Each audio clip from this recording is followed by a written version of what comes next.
Well, good afternoon everybody, and welcome back to RobMotive. Today it is time to hook up an accessory to the new Switch Pro power tray. If you missed it, there's 3 parts. I installed it. It's all on the channel. But what I'm hooking up today, I've decided to start easy, and that is with the Raptor style lights, so the lights right across the front of the grill. Previously, I had them set up so that I had to flip a switch to turn them on. This time I've decided, since I have 2 different power sources, to utilize them and go ahead and have them come on when I turn the truck on.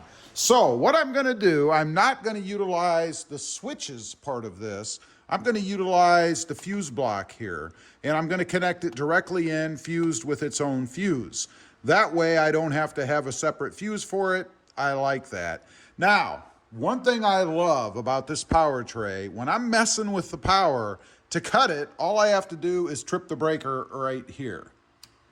That trips the power. There's no power in the system now at all, because you can see it's fed by the main line from the battery into the system. That's it. So I now have no power going through the fuse into the system. So I don't have to worry about shocking myself. So first thing I'm going to do, and by the way, I have the wire sitting here in case you're wondering. This is the wire from those lights. Obviously I'm going to trim it some, but we're going to go ahead and pop the cover. If I can do this one-handed, let's see. I think I can. Well, maybe. There. Pop the cover off the fuse box or block, and then I'm going to go ahead. We have positive, let's see, in the front here. This is all positive. And these are the negative or ground connections down here. So I'm going to utilize one of them. I haven't decided which one yet. You would think number 1 right here, right? But I can pop the fuse and go into something else if I want to. So I may do that. Anyway, I've got to go ahead, put the ends on here. I'm just going to use these little Permatex type ends. And actually take the screws out and then put it down and tighten them on, just because I think that's a more secure connection. And what I love about these things is they're heat shrinkable, so they will shrink around the wire with some heat, and I'll also put a little heat shrink on the end connection there as well.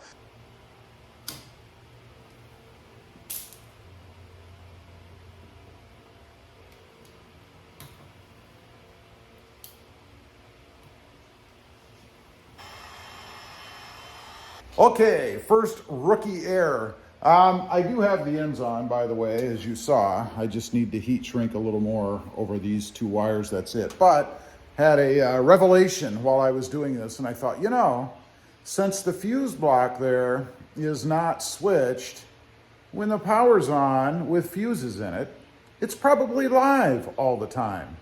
And it is live all the time. So I would have to put a separate switch into the cab or somewhere if I wanted to run off of that. So lesson learned, right? Rookie mistake, I admit it.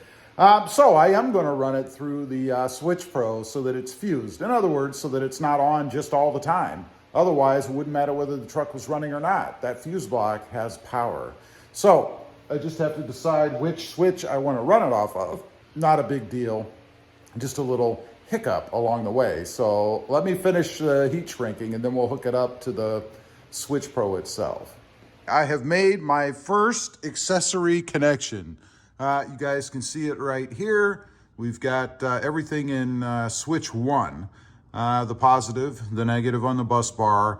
I did shorten the setup, I guess, for the connectors here. They were about this long. Up to the top, and it was just too crowded in here. So I actually put a shorter connector on and then shrunk some shrink tape around it a little bit shorter so I could get more room down here.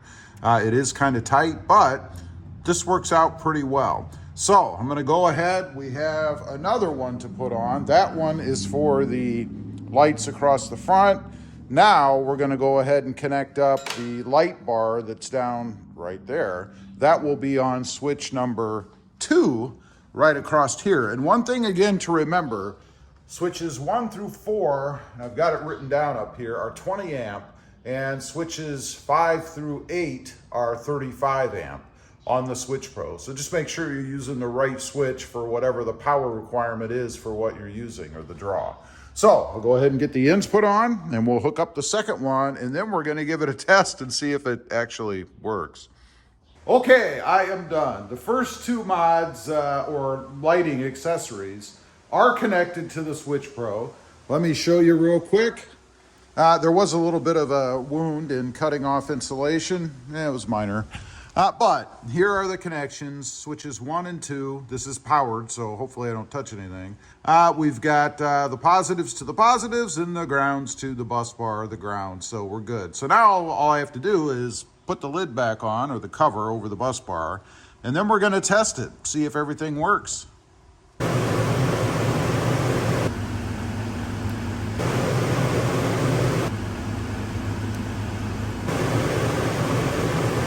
Okay, there you have it. You saw everything works. I am very happy. Love this setup. I think it is awesome. Anyway, leave a comment. Let me know what you think. I'd be curious to know. Also, real quick, I do have 2 additional channels. RobMotive Project Cars, all about currently the Mercedes-Benz, and RobMotive JT, all about the Jeep Gladiator. Check them out, and if you're interested, why not subscribe? And while you're at it, click the subscribe button here too.